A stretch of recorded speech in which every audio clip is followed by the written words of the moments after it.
Հայաստան խմբակցությունը շրջանառության մեջ էր դրել քրեական օրենսգրքում փոփոխություն կատարելու մասին օրինագիծը, որով առաջարկում էինք քրեական օրենսգրքի գործող 136-րդ հոդվածը, որը վերաբերում է ցեղասպանություններին եւ մարդկության դեմ ուղղված հանցագործությունները հրապարակայնորեն հերքելուն, արդարացնելուն, դրանք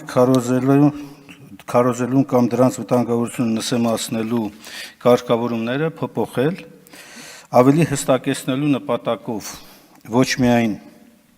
այս հանցագործությունների կոնկրետ սուբյեկտավորումով, այլ նաև հստակեցնելով այն իրավիճակները, երբ որ այս արարքը անվերապահորեն կառաջացնի քրեական պատասխանատվություն։ Մեր համար հիմք էր հանդիսացել ոչ միայն փաստացի վիճակագրական տեղեկատվությունը, որ այս հոդվածով որևէ անգամ երբևէ քրեական վարույթ չի նախաձեռնվել, թեև բազմաթիվ են եղել դեպքերը, փաստերը, երբ որ հայոց ցեղասպանության հերկման, արդարացման, մեղման ուղղությամբ հայտարարություններ են հնչել հրապարակային։ Բայց նաև երկրորդ կարևոր պատճառը նա է, որ այսօր ներկա պայմաններում, երբ իրավական կարգավորումները հատկապես չափազանց կարևոր են, որպեսզի որևէ արարքի բնութագրում տրվի ճշգրիտ, շատ կարևոր է, որպեսզի մենք կարողանանք թե հայոց ցեղասպանությունը, թե Հայաստանի Հանրապետության կողմից պաշտոնապես ճանաչված ցեղասպանությունները եւ թե նաեւ միջազգայինորեն ճանաչված ցեղասպանությունները արդարացնողների նկատմամբ կամ այն դրա բացասական ազդեցությունը նվազեցնելու հրապարակային հայտարարություններ կատարողների նկատմամբ իրականացնենք քրեական հետապնդում,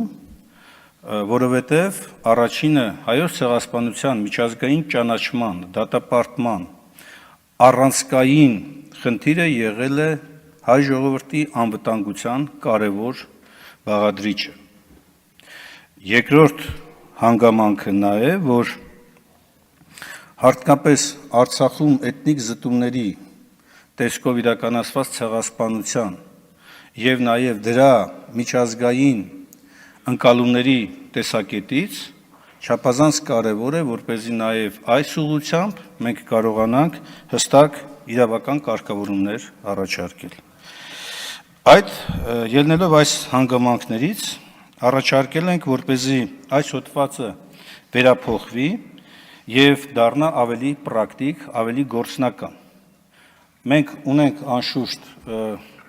կառավարության բացասական եզրակացությունը, որին վստահ եմ ժամանակ կլինի դեռ անդրադառնալու, ինչպես նաեւ փորձագիտական վարչության ազգային ժողովի տեսակետը, միանգամից ասեմ, որ մի շարք առաջարկներ մենք պատրաստ ենք նաեւ առաջինից երկրորդ ընթերցման ընթացքում քննարկել եւ իրացնել։ Կարծր չի այս պահին գոնե մեր դիրքորոշումը։